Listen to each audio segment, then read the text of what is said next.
Jean-Philippe, tous les acteurs nationaux que nous venons d'entendre s'accordent à dire que cette réforme est issue d'une nouvelle loi, une réforme différente des précédentes, de celles de 2003 et de 2009. Pourquoi cette réforme est-elle caractérisée de grande ampleur? Bonjour à tous. Merci Max de m'introduire. Merci Monsieur le Président, Madame la Directrice. Ravi d'être parmi vous ce matin et cet après-midi pour travailler sur ce sujet de la formation professionnelle qui régulièrement nous invite à regarder son évolution.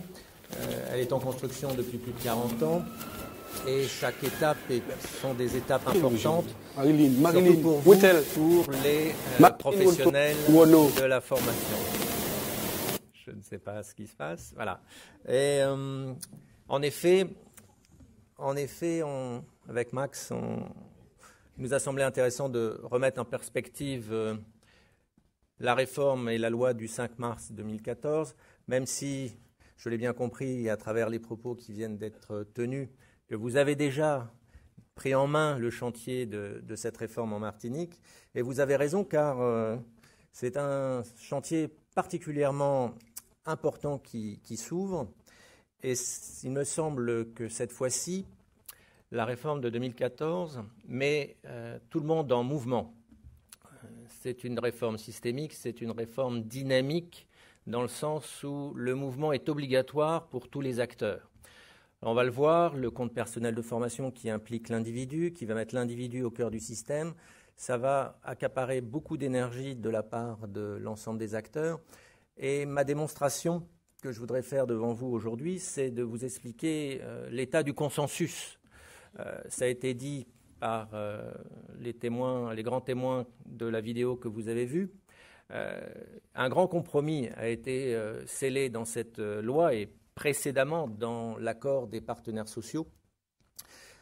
D'un côté, le patronat a demandé à ce que la contribution fiscale du plan de formation disparaisse et de l'autre côté, cela a permis de mettre en place le compte personnel de formation. Nous allons le voir, la nouvelle contribution des entreprises, le fameux 1%, la fameuse contribution simplifiée des entreprises, offre des opportunités de financement pour le compte personnel de formation des salariés qui s'ajoute au financement du congé individuel de formation. Mais par ailleurs, cette nouvelle contribution garantit des financements pour le compte personnel de formation des demandeurs d'emploi. Un consensus pareil ne s'obtient pas comme ça. Il s'est inscrit dans une histoire des négociations. Déjà dans les années 80, le gouvernement de l'époque interpellait les partenaires sociaux sur ce déport sur les pouvoirs publics de la formation des demandeurs d'emploi. Et il était naturellement très difficile à l'époque de faire entendre que la contribution des entreprises devait participer plus à la formation des demandeurs d'emploi, même si à cette époque, les partenaires sociaux mettaient en place une contribution pour la formation des jeunes et le développement de la formation en alternance. Donc on voit bien le chemin parcouru. Il y aura certainement d'autres étapes à franchir pour encore améliorer le système, mais cette étape de 2014 change la donne et c'est l'objet de ma conférence, des différents sujets que je vais traiter devant vous, un consensus important, un consensus politique important et des dispositifs qui, attention, ressemblent aux précédents. On a entendu parler déjà de contribution, on a déjà entendu parler de compteurs, on a déjà entendu parler d'orientation professionnelle, mais tout a été chamboulé dans une dynamique complètement différente et vous avez eu raison de venir ce matin car il n'y a pas une minute à perdre à comprendre la portée de cette réforme. Donc sans plus tarder, je vais rentrer un petit peu plus dans le sujet. Ça a été rappelé dans la vidéo, la loi du 5 mars 2014, comme par le passé, a pour origine une négociation sur l'emploi. Plus que jamais, la formation professionnelle est considérée comme un moyen permettant de régler des problèmes d'emploi, de régler des problèmes d'insertion naturellement de permettre de s'élever d'un niveau de qualification. Et là aussi, j'attire tout de suite votre attention. Le périmètre des actions de formation sur lequel se penchent les partenaires sociaux et législateurs est un périmètre qui se rétrécit. Nous avions avant une réglementation qui irriguait la totalité du champ de la formation professionnelle continue. Et en termes de prestations de formation, les formations d'une journée, comme les formations les plus diplômantes, faisaient partie du même ensemble de la formation continue. Tout ça reste dans la réglementation. Mais les acteurs, les principaux financeurs, que sont donc l'État, la région, les partenaires sociaux, les entreprises, les OPCA, tous ceux qui participent au financement de la formation professionnelle de manière organisée par la loi aujourd'hui, eh bien, vont avoir comme préoccupation de mettre en œuvre des actions de formation qui se traduiront par un document ayant une certaine valeur sur le marché du travail. On parle de formation qualifiante, c'est un terme un petit peu abstrait, on rentrera dans les détails, le compte personnel de formation nous en donne la définition. C'est une définition importante qui caractérise l'évolution du dispositif.